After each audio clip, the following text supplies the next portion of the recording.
Bien, habíamos quedado entonces en que toda vez que tratamos nosotros el problema de interferencia de n ondas, aquí tenemos las fuentes que generan las ondas, ellas queremos ver cómo interfieren o se superponen en este punto. Entonces, haciendo las consideraciones que habíamos mencionado, habíamos formado un círculo de radio Rho y luego habíamos ido orientando E1, E2, E3, cumpliendo con las condiciones. Uno, que todos ellos iban a estar en su máxima amplitud, que quiere decir que la magnitud de E1 sería E0, que la magnitud de E2 sería E0 y así sucesivamente hasta el último, y que además el desfase entre 1 y 2 era igual al de 2 y 3, 3 y 4 y todos iguales a delta, ¿verdad? Donde delta vale 2 pi sobre lambda a seno de phi. Perfecto. Muy bien, entonces, una vez que hemos construido esto, habíamos visto que E era el resultado de unir con una flecha la cola del primer vector con la cabeza del último, en el método de cabeza con cola, de este triángulo que ustedes pueden observar acá, partíamos por la mitad, ¿verdad? Entonces, la mitad que era E medios, podía ser relacionado con este ángulo que era n delta sobre 2, ¿verdad? Todo este ángulo era n delta sobre 2. Entonces, el seno de n delta sobre 2 era igual a cateto opuesto, que era E medios, sobre hipotenusa, que era el radio del círculo, que era Rho. ¿De acuerdo? Habíamos construido entonces ese triángulo, de ahí habíamos hecho el seno, y de ahí habíamos despejado E, que era igual a 2 veces Rho seno de n delta medios, y le había quedado como tarea, digamos, que ustedes pudieran eventualmente calcular el valor de Rho en función de, ¿qué les dije?, de E sub 0. Para eso les había propuesto que usen este triángulo que se forma acá con E1, ¿cierto? Bien, entonces, espero que lo hayan hecho. A continuación yo voy a desarrollar ese aspecto. No se olviden, por favor, delta vale 2 pi a sen phi sobre lambda, ¿verdad? Si eso sustituyen acá, entonces este 2 con este 2 se va a ir, y aquí adentro, ¿qué queda? Queda pi por n por a sen phi sobre lambda. Eso es muy importante, por favor, ¿ya? Es muy importante de recordar cómo es E. Si ustedes quieren, lo voy a escribir aquí, y voy a decir E. Eso es muy importante que sepamos a qué es igual. 2 veces Rho por el sen de, aquí es muy importante que ahora metamos todo. Aquí está lambda afuera, o perdón, en el denominador. N veces delta sobre 2. Entonces 2 con 2 se va, como decía, y me va a quedar N por pi por A por sen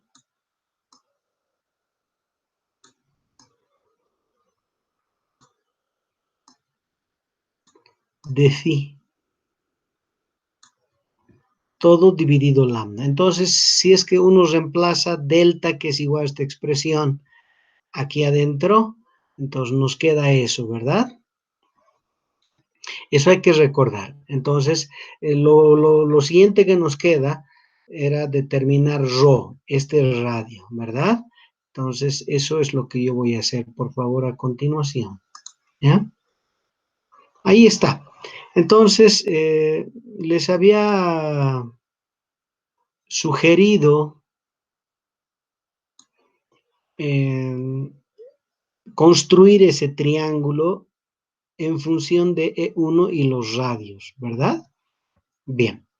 Una vez que uno construye este triángulo, pues puede construir la mitad de ese triángulo, ¿verdad? Entonces pasa uno por dividir todo por la mitad, es decir, que no estamos manejando el total, sino la mitad, que como vale E sub 0, vale E sub 0 medios la mitad, ¿cierto? Como este ángulo vale delta, ¿cómo sé que vale delta? Porque cuando ponga el segundo está orientado a un ángulo delta, entonces esa es la abertura, ¿verdad? Ya. Entonces, la mitad de eso es delta medios. Ahora, en este triángulo que se ha formado, que es un triángulo rectángulo, podríamos sacar el seno de delta medios. Y por tanto sería igual al cateto opuesto, que sería E sub 0 medios, que está aquí dividido rho. Que es la hipotenusa de este triángulo. De aquí despejamos rho y nos va a dar esta expresión. Otra vez, como es función de delta, delta es igual a esta expresión, introducimos aquí adentro y nos va a quedar esto, ¿verdad? Bien, este es el resultado último que habíamos escrito. Entonces, ¿qué vamos a hacer? Vamos a reemplazar rho en esta expresión. Y este 2 con este 2 se va, este E sub 0 lo escribimos acá, por lo tanto, esto dividido entre esto, ¿verdad? Entonces, aquí está, E igual E sub 0, seno de n pi a sen phi sobre lambda, dividido seno pi a sen phi sobre lambda. Eso es E. Ahora que hemos conseguido el campo eléctrico, obviamente las cosas no terminan ahí, porque lo que buscamos es la intensidad. La intensidad es directamente proporcional a E al cuadrado y por lo tanto al sustituir y convertir esta proporcionalidad en una igualdad, introducimos una otra constante. Esa constante multiplicado por esta constante nos está dando otra constante que yo le estoy llamando I sub 0, tal como hicimos para el caso de dos fuentes. ¿Ya? Y eso multiplicado como es E al cuadrado, ¿verdad? Todo esto elevado al cuadrado. ¿Ok? Entonces, ¿qué es lo que en realidad hice? Reemplacé esto acá, entonces, ¿qué me va a dar? E sub 0 cuadrado por todo esto al cuadrado. Ahora, E sub 0 cuadrado por la constante de proporcionalidad que hace que sea una igualdad, es otra constante que, repito, se llama I sub 0. Por lo tanto, tenemos la intensidad. ¿Está bien?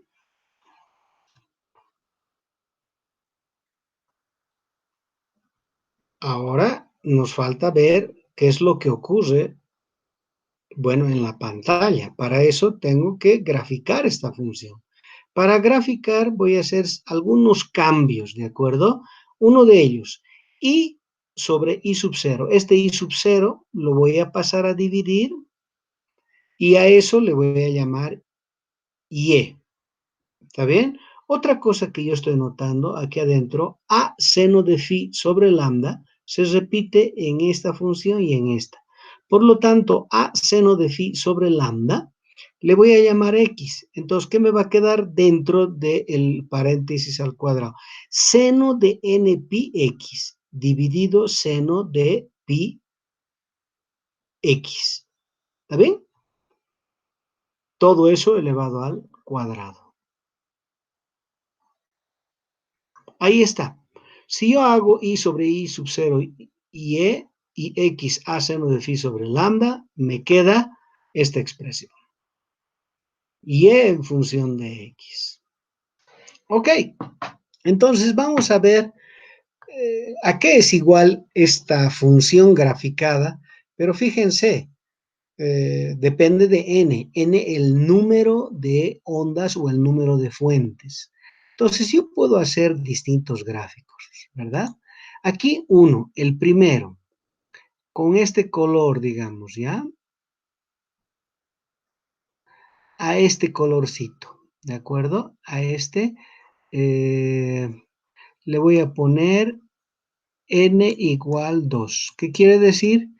Que yo he sustituido en esto y he usado un graficador. El GnuPlot es primero de distribución gratuita y es un excelente graficador, ¿de acuerdo? Entonces, cuando sustituyo n igual 2 en esta expresión y grafico y en función de x, fíjense, esto aquí es x, ¿ya? Y esto aquí es y. No se olviden, y es y sobre y sub 0, ¿ya? Entonces, esta es la gráfica que obtengo. Y si recuerdan, esa es exactamente la misma gráfica que teníamos para dos fuentes, por supuesto. N igual 2 significa dos fuentes. ¿Qué quiere decir?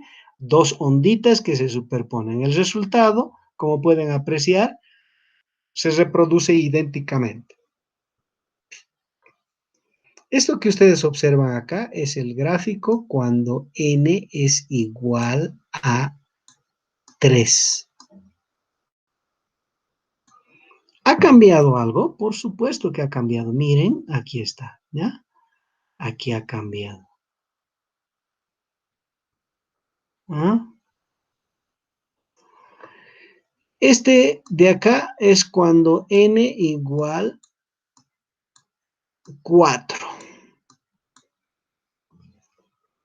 ¿Cambia algo? Sí, cambia algo. Miren, ahora el gráfico es este. Pero si bien cambia una estructura, y esa estructura que cambia forma, normalmente cambia aquí. ¿Ya? ¿Y cómo es ese cambio, si ustedes pueden apreciar? Cuando n es igual a 2, entre dos máximos, estos son los máximos, por favor. Este es el máximo central, ¿ya? Este es el máximo de primer orden. Este es el de segundo orden y así sucesivamente, ¿verdad? Por supuesto, aquí al lado lo mismo, ya hemos hablado de que, como es en la pantalla, este sigue siendo primer orden y este sigue siendo segundo orden. Y yo he decidido graficar máximo eso, ¿ya? Entonces, las posiciones para cualquier número de fuentes de los máximos no cambian, pero ahora mejor es llamarle máximos principales. En el caso de N2 no hay problema. ¿Por qué? Porque es un máximo, un mínimo, un máximo, un mínimo, y todos los máximos tienen el mismo tamaño. Si ustedes se fijan en n igual 3, otra vez existe este máximo, ¿verdad? Ahí está. Existen esos máximos, ahora se van a fijar de que existe este, miren, para esta curva esto continúa y aquí hay un otro máximo y otra vez se eleva, ¿ya? ¿Eso qué quiere decir? Que hay máximos más grandes que otros. Entonces le vamos a llamar a estos máximos principales, ¿ya? Y a este le vamos a llamar máximo secundarios, ¿ya? Entonces, con n igual 4, otra vez hay máximos principales, pero ahora aparecen máximos secundarios, ¿de acuerdo? Entonces, fíjense, por favor, que hay dos cosas evidentes que están sucediendo. Primero, uno, de que sin importar el número de ondas que vayan a interferir, los máximos principales siguen en las mismas posiciones, ¿ya? Siguen llegando a los mismos lugares de la pantalla, ¿de acuerdo? Eso es importante. Ahora, otro aspecto, si este tamaño define la intensidad, porque no se olviden que Y es I sobre I sub 0, entonces de alguna manera es la intensidad normalizada, ¿verdad? ¿Qué está diciéndome? Si yo comparo este con este nomás, ¿ah? Esta intensidad es menor que aquella. Entonces, ¿qué es lo que sucede? Al aumentar el número de ondas, está aumentando la intensidad de esa franja brillante, ¿verdad? Se está haciendo más intenso. Ajá, eso es un segundo aspecto que tomar en cuenta. ¿Cuál era el primero? El que caen en las mismas posiciones. Pero a medida que va aumentando, hay algo que cambia, que es, se va incrementando la intensidad. Ya podemos ver numeritos. Si este cae a 4, el otro está cayendo a 9 y el otro cae a 16. Hay algo que está sucediendo. Parece que esto es n elevado al cuadrado, ¿verdad? Por supuesto, porque esto vale 4. Si n vale 2, 4. Si n vale 3, 9. Si n vale 4, 16. Ah, o sea que estos máximos obedecen a la regla n cuadrado. La intensidad de los máximos principales está creciendo como n cuadrado. Eso es muy importante de mencionar. ¿De acuerdo? Ajá. Bien. Si yo continúo haciendo variar n, fíjense algo que es importante y tiene que ver con estos máximos y mínimos secundarios que se dan acá, ¿ya? Entonces, permítanme visualizar eso, por favor. Yo tengo aquí, para no confundir mucho, solo dos funciones. Una, con n. Esta acá es con n igual 2. ¿Y cómo sé? Pues ahí está el máximo, mínimo y así. Perfecto, muy bien. Y este de aquí, este grande de acá, es para n igual 10. Es decir, 10 ondas se superponen en un punto de la pantalla o en todos los puntos de la pantalla. ¿Generando qué? Ah, miren, son las mismas posiciones. Es el máximo central, el máximo de primer orden. Comparado con el gráfico anterior, ¿qué quiere decir? Que siguen cayendo en las mismas posiciones, pero no es lo que quiero mostrar. Ya habíamos concluido eso. Lo que quiero mostrar es que primero, sigue siendo el máximo proporcional a n al cuadrado. N10, fíjense, esto 100, ¿verdad? Como Y es N, perdón, I sobre I sub 0, está claro que estos máximos principales, le voy a llamar así, máximos principales, ¿de acuerdo? Se dan para la regla sería I sobre I sub 0, estoy hablando del valor que adquiere, ¿verdad? Igual n cuadrado. De aquí uno obtiene que la intensidad es igual a n cuadrado veces I sub 0. Eso es lo que está ocurriendo. ¿Mm?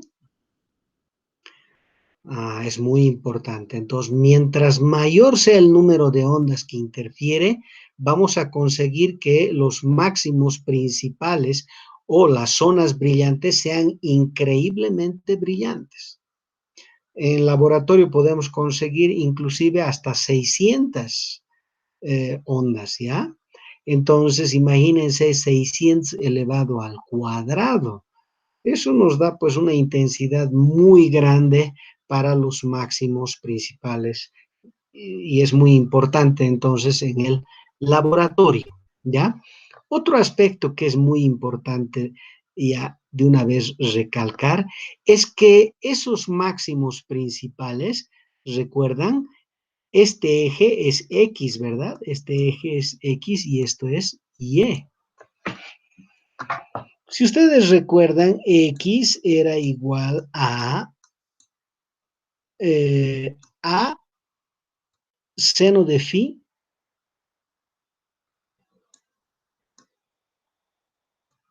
dividido lambda. Pues me estoy dando cuenta de que esto es igual a n. Claro, la posición, esto es condición de máximos, ¿ya? Le voy a llamar así.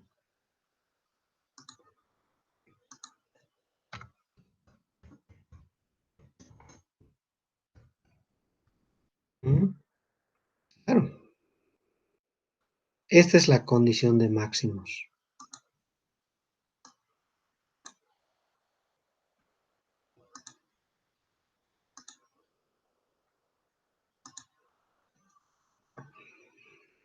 N puede ser 0, 1, 2 o menos 2, así sucesivamente, ¿verdad? ¿Recuerdan esta ecuación? Ahora la voy a poder yo mirar de esta forma. ¿Ah? Claro, yo podría ser perdón. Yo podría escribir otra vez. A seno de phi igual n veces lambda. Si ustedes se fijan, otra vez, por favor, es la misma ecuación que se trata para dos onditas. Si se fijan sus cuadernos, ahí se van a dar cuenta de que es la misma ecuación que me permite definir en la pantalla dónde van a aparecer estos máximos. Claro, si no cambian la posición, entonces el d2 o el dn es la misma ecuación la que define dónde se van a ubicar, a qué ángulo phi, ¿verdad?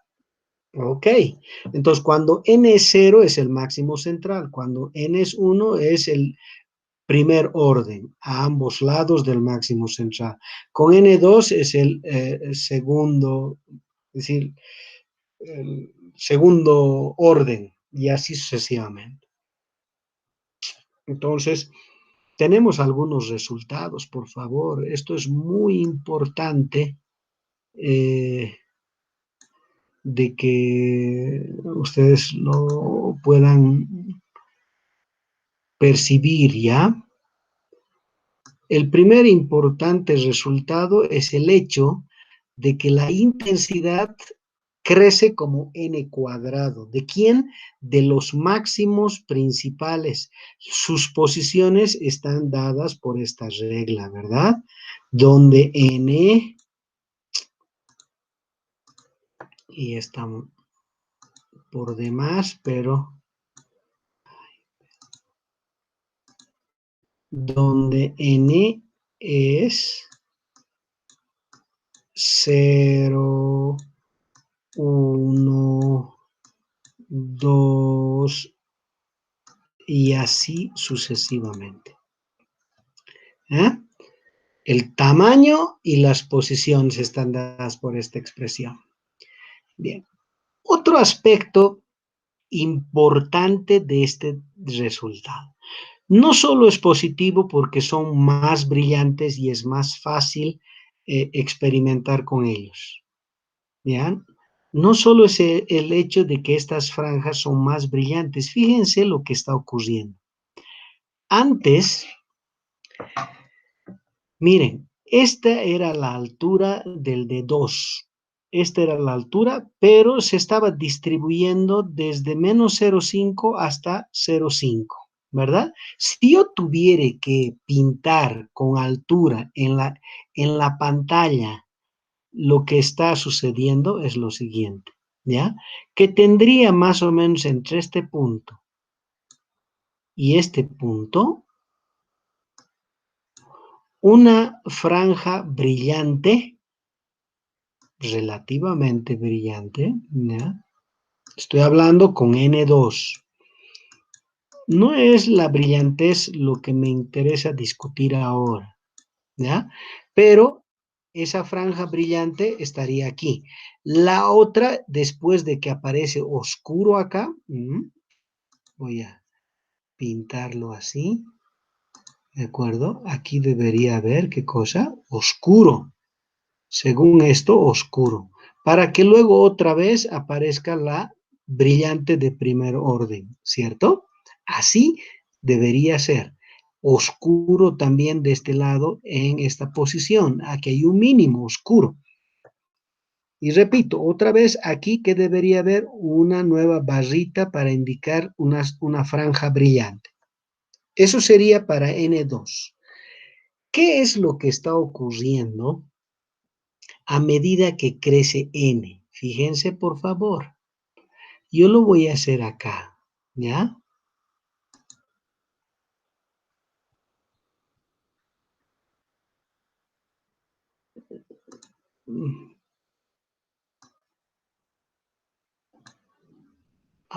La. Esto no quiero que se note así. Ahí está.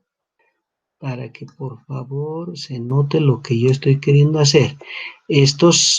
Todo esto está distribuido entre estos dos puntos, pero ahora con otro color, digamos, algo que se note, pues, ya, ni modo, azul.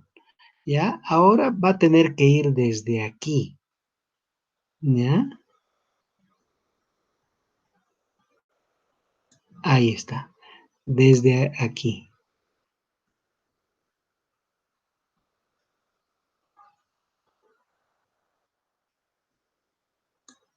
Perfecto, muy bien. Entonces, ahí yo voy a dibujar ahora con...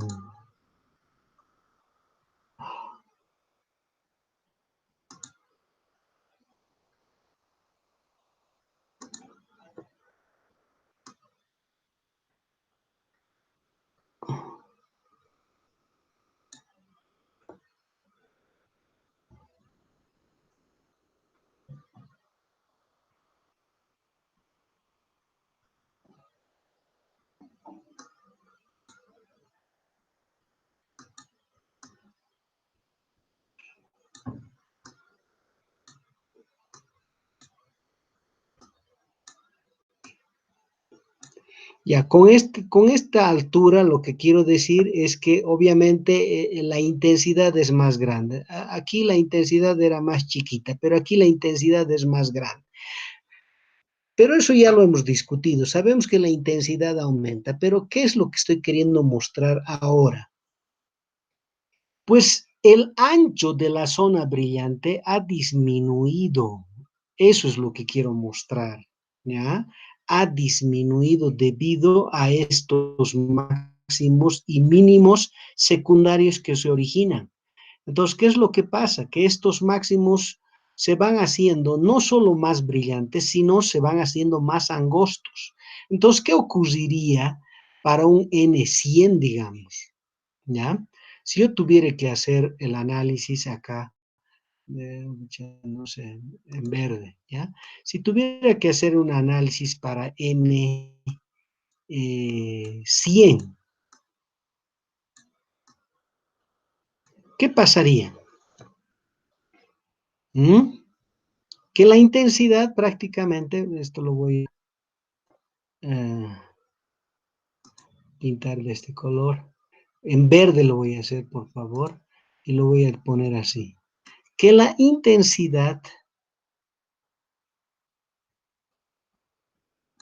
sería prácticamente muy grande, ese rectangulito ya no sería así ni así, sería un rectángulo de esta naturaleza.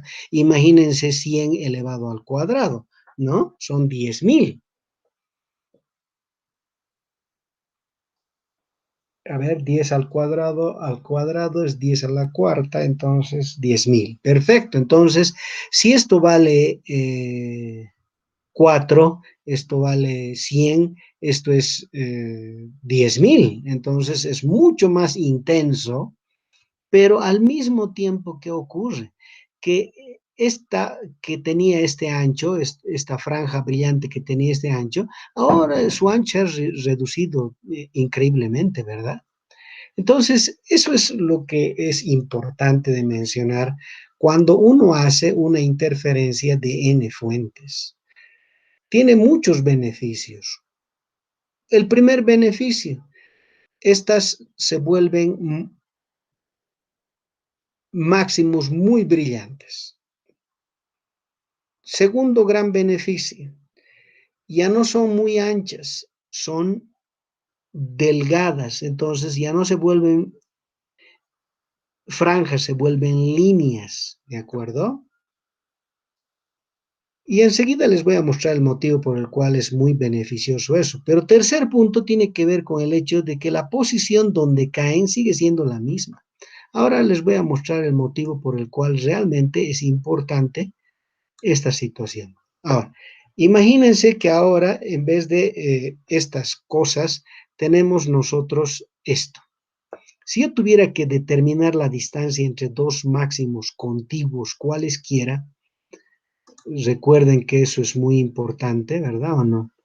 En este caso, quisiera encontrar el delta y entre estos dos. Este sería en la pantalla el delta y brillante,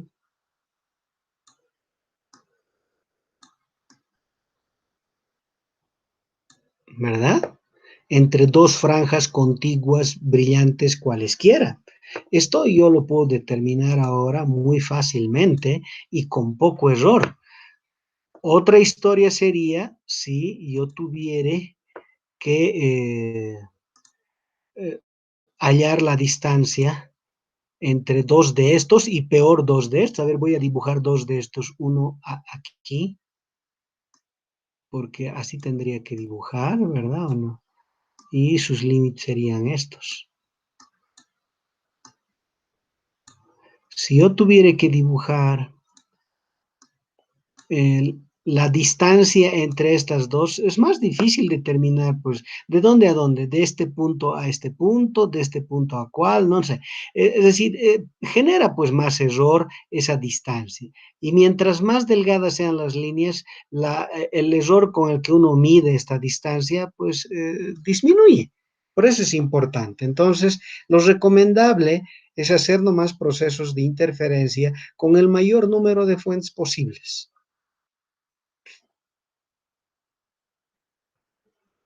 Bien, entonces yo voy a dejarles como tarea lo siguiente.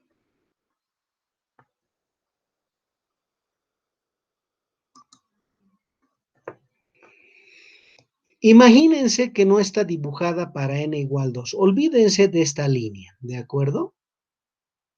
Solo tenemos esta para n igual 10. ¿Ya? N igual 10. Perfecto, estamos haciendo un proceso interferencial con 10 onditas. Perfecto, entonces imagínense que esto es lo que tenemos. Pero esto es lo que yo observaría si las n fuentes, toditas estas fuentes,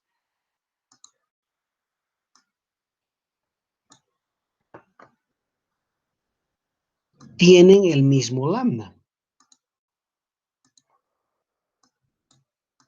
Hay un único lambda.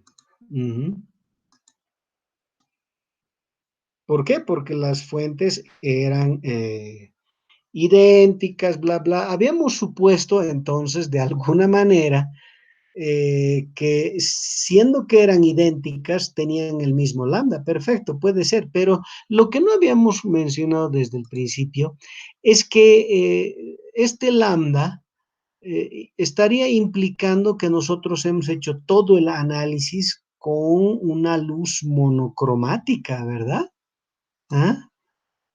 Entonces, fíjense que este resultado es para una luz monocromática.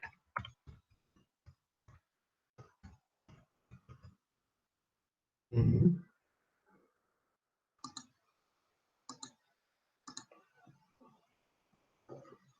Eso.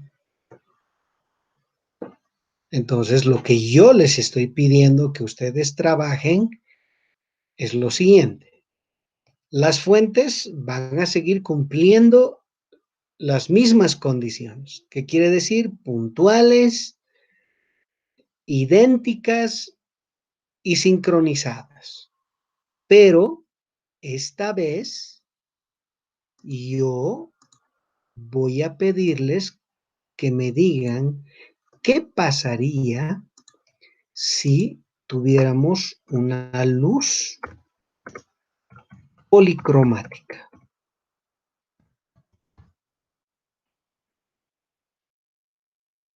¿Qué ocurriría?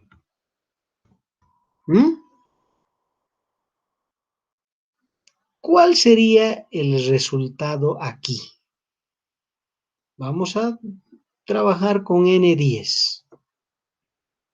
¿Qué pasaría si tuviéramos una luz policromática y no así una monocromática? Ustedes ya saben que puede haber el caso de que la composición sea discreta o continua. Trabajen la discreta, digamos, trabajen con dos lambdas, que quiere decir un lambda 1 y un lambda 2. ¿De acuerdo?